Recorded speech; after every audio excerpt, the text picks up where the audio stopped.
It's hot, there's not much water, not much food. These hogs, they're coming to the feeders and they're coming all through the night.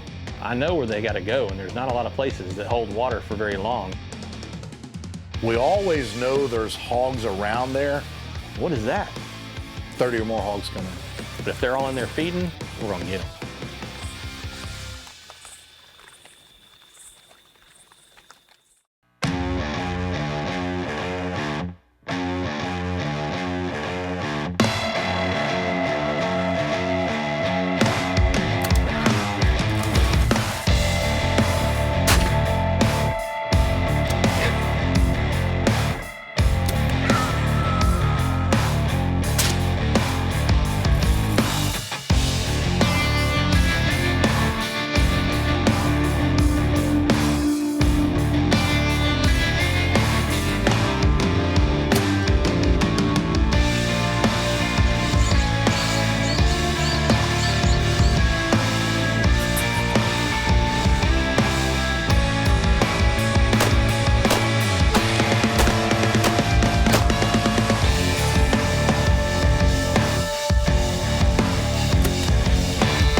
You know, if it's summertime, Chad and I want to be at the least hog hunting. The hottest part of the summer is usually the best hog hunting for us, especially late at night. It's hot, there's not much water, not much food. Hey, these corn feeders dropping them golden nuggets, man, these pigs, I mean, they're lazy. They don't want to go far. If they can get near a water source, what little water's left, and there's a corn feeder nearby, forget about it, man. We know exactly where they're gonna be. With our lights and the feeders going off all through the night at different times each night over and over again, these hogs get acclimated and they know when that dinner bell rings and when to come in. And we've got cameras set up on every single feeder. We can look on our cell phone, and even on the way up there when we get ready to go hunting, man, we know exactly where we're gonna go. We know our game plan, we know where the big hogs are, we know what times they're coming in. Such a big advantage for us, but a huge disadvantage for the hogs. Now, the only thing is this time I'm not able to go on the trip. Kyle Fabian's gonna go with Chad. He's been with us at EWT for a long time, and he is a heck of a hunter in his own right. He's not afraid to stay up all night like Chad and I do. He's fortunate enough to go with Chad and hunt, and I think they're gonna be in some big time action. I mean, these hogs are hungry and they're coming to the feeders over and over and over again all through the night, not just once or twice a night. Every time that feeder spins, the hogs are coming in. He loves hunting as much as anybody that works here. I just know he's gonna have a good time going out there with me. He's gonna bring his bow and his rifle. He just got a suppressor in. We're gonna see what he can do.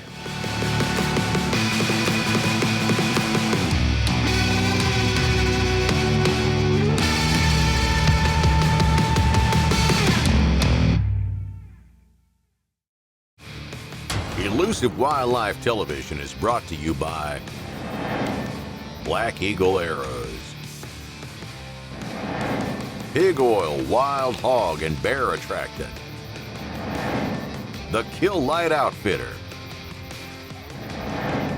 Buck Oil White-Tailed Deer Attractant, Maverick Blinds, and by Elusive Wildlife Technologies, makers of the Kill Light. Elusive Wildlife Television is brought to you by Bow Trainer Strength Trainer for Archers,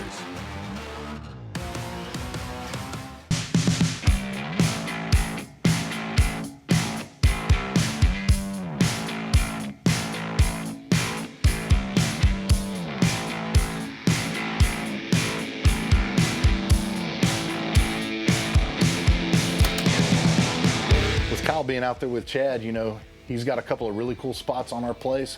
He's got one that's called the wallow that I've heard about. I've actually seen some footage before from him shooting hogs there. We call it the wallow because these hogs are tearing it up so much that they literally have dug a big hole that holds water sometimes directly under the feeder. I know that Chad and I have a couple other spots that are similar, but this is a cool spot. It's really not too far from camp. It's actually on an old section that I used to have years ago. Who knows, man, the way these hogs are coming into the feeder right now, I know that Chad and Kyle, if they're going to a spot, it's because they have good cell picks. So they may have some luck.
Smoked that pig, and that's a big sow that came in here.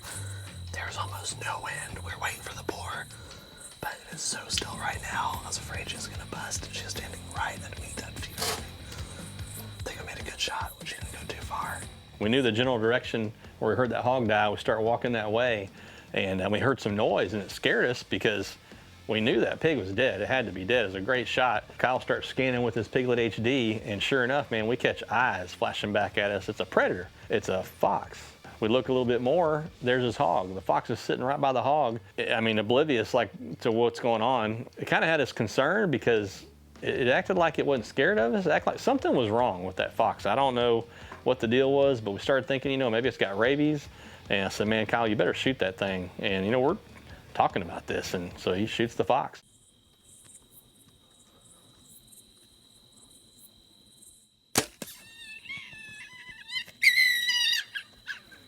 I've never seen that before. 10 yards apart, there's our pig and a fox. Crazy way to start the night.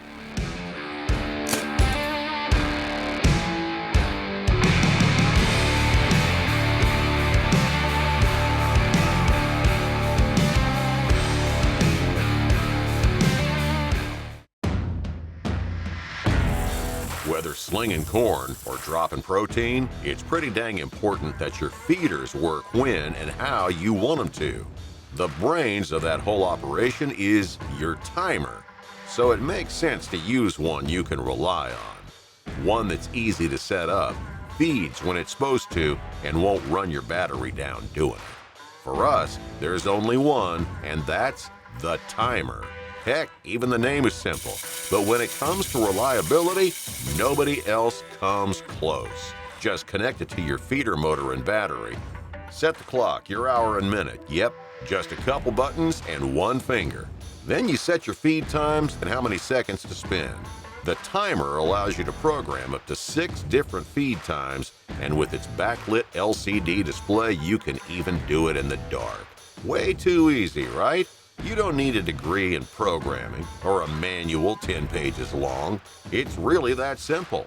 And even better, it works. No matter the brand, style, or size, if it has a motor on it, you can bet our feeders have the timer inside. With a 5-year warranty to back it all up, you can count on them year after year and through every season. Don't believe me? Well, how about we give one away for free? Just go to the Elusive Wildlife Facebook page and like, comment, or share the giveaway post for your chance to win. We'll randomly pick a winner, and it might just be you. Can't wait? Just go to elusivewildlife.com and click on that shop button. Put the timer in your cart, type in your credit card info, and we'll get that order headed your way.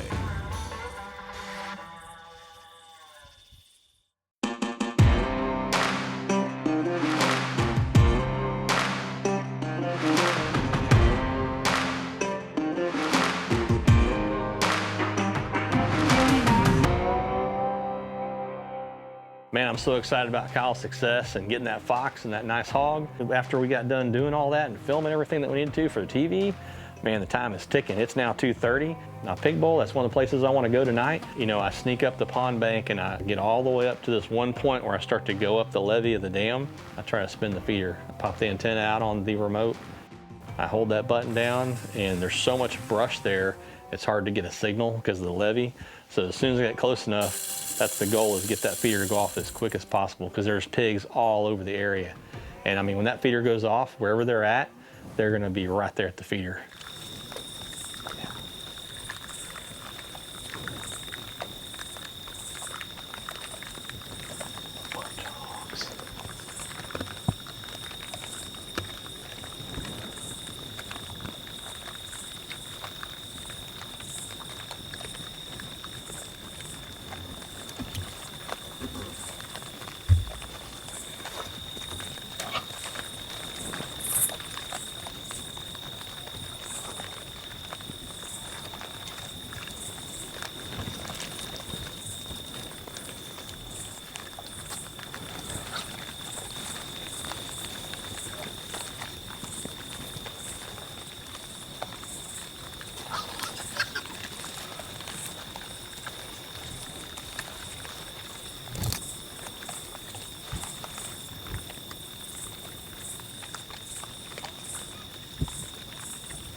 Oh yeah, she's going down.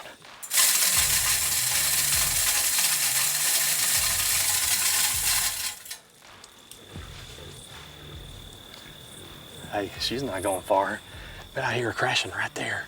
She's making all kinds of racket. That feeder went off, man. Hogs came from everywhere. They were all around this. They were all back on their side of the pond over here, and that's what we're worried about.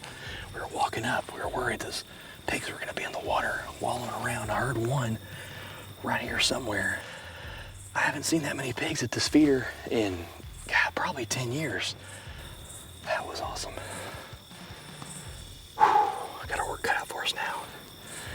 But I don't think we're gonna have a long tracking job. My arrow's right there. I bet you that hog's not more than 50 yards straight out in front of us. The Pig Bowl. Love this spot. I love all these spots with the kill lights, but this one's pretty cool. I think I'm gonna go and get the Ranger. We'll go down there and look for her.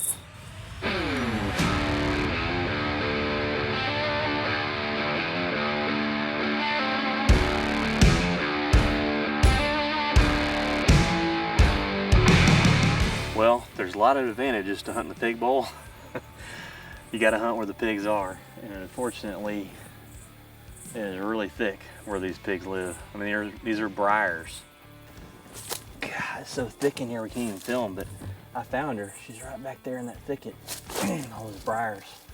I'm gonna go in there and pull her out. Remind me not to wear shorts again.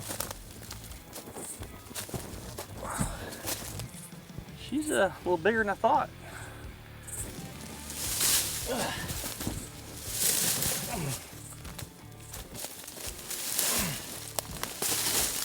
Oh man.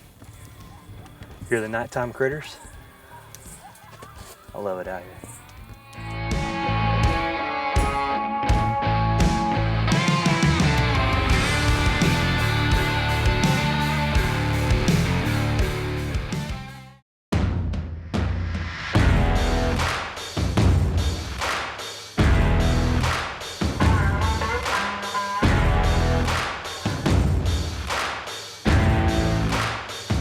Chad made a great shot on that hog. The original pig bowl, one of our favorite spots. But here's the deal, we're always in motion when we're hog hunting late at night especially. They're trying to hightail it over to a spot that we call the ridge. Chad and I both have had a lot of success at this spot, especially Chad. It's one of his favorite spots to hunt. It's on a ridge, on an embankment, and the stands are a little difficult to get in without getting busted. But if you can get there before that feeder goes off and there's no hogs right there at the feeder and you can get in the stand quietly, your success rate goes up tremendously. And it doesn't take long. Chad has a good hog come in on him.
Is the party over?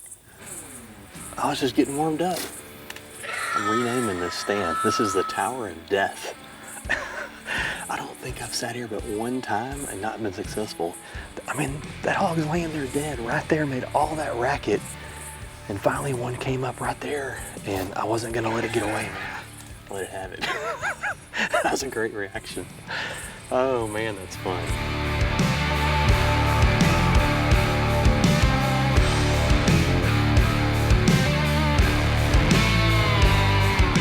Kyle and Chad had a great time. I missed out on this one, but look, they laid down a lot of hogs. And to get that fox, Kyle, man, that's awesome.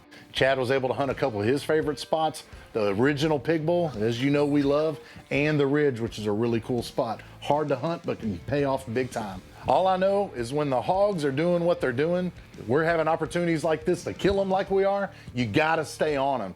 So I can't wait till I'm going out there next week to bust some hogs. I'm gonna have the bow and the rifle, no telling what I'm gonna get into, but I'm excited.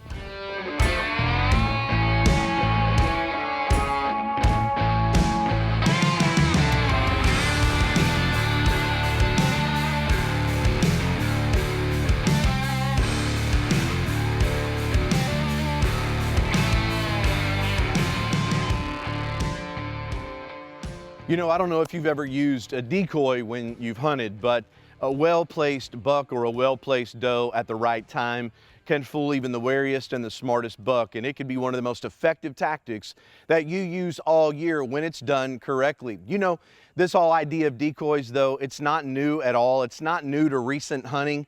This thing's been around for thousands and thousands of years. The Bible says that we have an enemy, and Jesus told us exactly what his objective is in our lives. Jesus said a thief comes to steal, kill, and destroy. That's what he said. And you know what one of his most effective tactics is? Decoys. He always will give us the promise of something that's going to fulfill us. And they're always cheap substitutes of the real thing. They're always fakes. And he promises that, you know what, if you just make a little bit more money, you're going to be finally fulfilled. If you want to be fulfilled, just achieve more, have a better relationship, leave the one you got now, and the grass is greener on the other side. Listen. He's always done this for thousands of years. And the reason he does it is because he wants to distract us from the most important thing that he knows will ultimately fulfill our lives, and that's a personal relationship with God through his Son, Jesus Christ. There is no substitute for the real thing. And if there's been something in your life that you've been longing for, that you've been looking for, and you've tried to fill it with all of these other cheap substitutes, and it's never fully satisfied, I would encourage you to give Jesus a second look. Give God a chance in your life. He's the real deal, and he will always, always satisfy. If you'd like to know more about a personal relationship with God through his Son, Jesus Christ, Just go to elusivewildlife.com and click on the Moment of Truth tab.